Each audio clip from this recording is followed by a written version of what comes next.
They say your life flashes before your eyes. When you're close to the end, for me it was just darkness. A long silent hallway.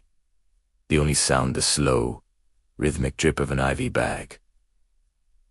Counting down what I thought were my final moments. That was my world.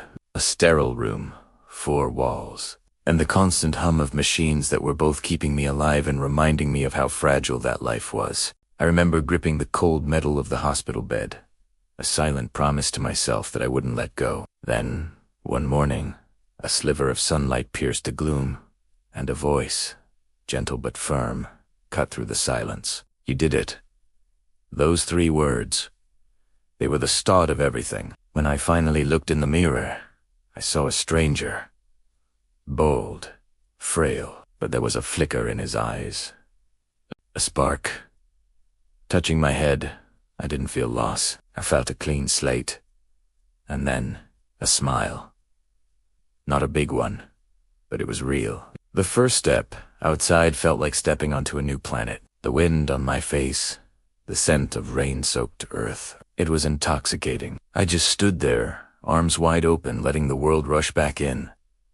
It was a baptism. Reconnection. I walked barefoot on the dewy grass, feeling the cool blades tickle my skin, grounding me, reminding me that I was part of this earth, not separate from it. Seeing my parents, there are no words for that moment. We just held each other, a tangle of laughter and tears. A silent acknowledgement of the storm we had weathered together. Suddenly, the simplest things held the most profound beauty. The steam rising from my morning coffee as I watched the sunrise paint the sky. The feeling of freedom as I rode my bike through the awakening city. A genuine, unforced smile plastered on my face. I started painting again, but this time my canvas exploded with color. Not just pretty shades, but hues of hope, strokes of gratitude, lashes of pure, unadulterated joy. Reconnecting with friends felt like coming home. Their laughter was the best medicine, filling the empty spaces the illness had carved out. I wasn't the same person they knew, and that was okay. I was more. One afternoon, I found myself back at the hospital. But this time, I wasn't a patient. I was a visitor, holding the hand of someone else just starting their fight, telling them, "You can do this." Because I knew it was true. I got a small tattoo, just one word.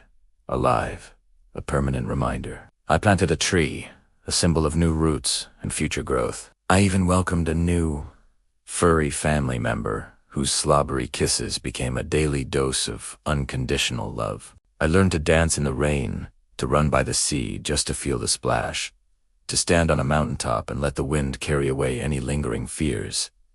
I learned to just be, to close my eyes and feel the warmth of the sun on my face, a simple, perfect gift. I found love, a quiet, peaceful connection with someone who saw not the scars, but the strength. We sent lanterns into the twilight sky, watching our hopes float towards the stars. I used to think that cancer was the end of my story, but it wasn't.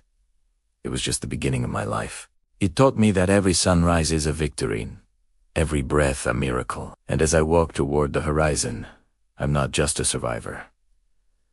I am reborn, healed, whole, and truly, deeply, gratefully alive. Thank you so much for sharing this journey with me. If this story resonated with you, please consider liking and subscribing.